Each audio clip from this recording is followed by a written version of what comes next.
Pacific Palisades and Altadena will need to be completely rebuilt, and figuring out how these communities will come back is months, if not years, away. Our Philip Palmer traveled to the town of Paradise, north of Sacramento, to look at the rebuilding path they took.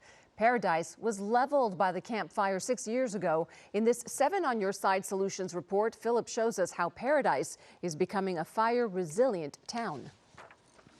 The Camp Fire destroyed more than lives and homes. On November 8th of 2018, it destroyed the community many of the 26,000 residents were drawn to. In the immediate aftermath, the desire of some was to rebuild the town just as it was.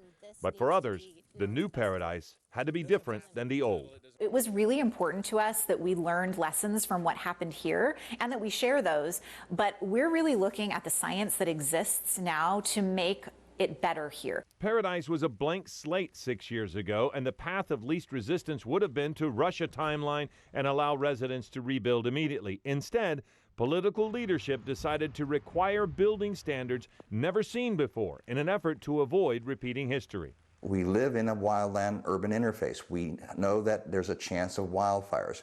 Let's do something about it. Paradise is currently the only city in the United States to require all new homes meet the wildfire prepared home standards established by the Insurance Institute for Business and Home Safety. That means ember-resistant vents, metal gutters, 6-inch vertical clearance for any exterior wall which keeps flammable material from gathering, and 5 feet of defensible space for every new home built. You can't burn lava rock, okay? It's simply as that. Many of the changes you would likely never even know were fire safe. This looks like wood, but it's not. It does look like wood. And when my wife and I designed our home, I didn't want to have a home that looked like a bunker. Mm-hmm. I wanted something that looked like a home.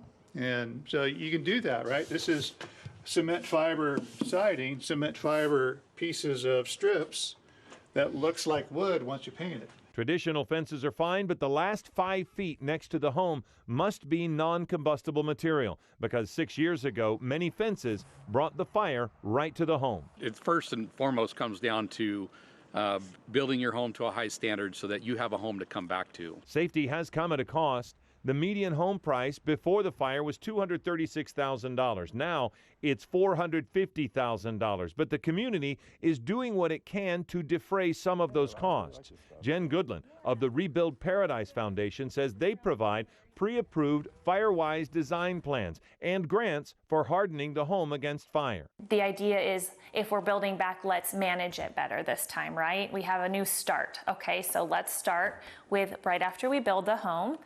Let's Rebuild Paradise Foundation provide homeowners with gravel so that they have 5 feet of defensible space right out the gate versus someone just planting trees and not knowing or not understanding. To truly protect Paradise, the town needed a layered approach that goes beyond just home building.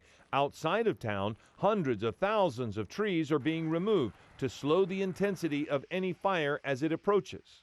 Inside Paradise, PG&E has worked for years to move more utilities underground. When they're finished, the only power lines you'll see above ground will be outside of Paradise. I'm not aware of any community in this country or even in the world that's going through a mass retrofit of undergrounding of utilities. Roads have also been widened and reconfigured to have 1 lane leading into town and potentially 3 lanes leading out because 6 years ago, people died in their cars trying to evacuate. So we're building the houses, but also the town. We're rebuilding the town in a way to be able to withstand something as catastrophic as the Camp Fire if it were to happen 100 years from now. Many residents in Paradise likely would have built back safer regardless of the tougher standards now in place. But by making it a requirement, each fire-safe home protects the family living next door. And that's a message people in Paradise hope Southern California hears. I hope that the town leadership is thinking long-term for that community about the building codes that they set, because it would be a complete disaster, a complete tragedy to waste the opportunity that they have right now to build back safer and stronger. Hello, I'm Mark Brown. Get more great ABC7 content by clicking the subscribe button for our YouTube channel and download the ABC7 Los Angeles streaming app on Fire TV, Android TV, Apple TV, and Roku to watch on your TV.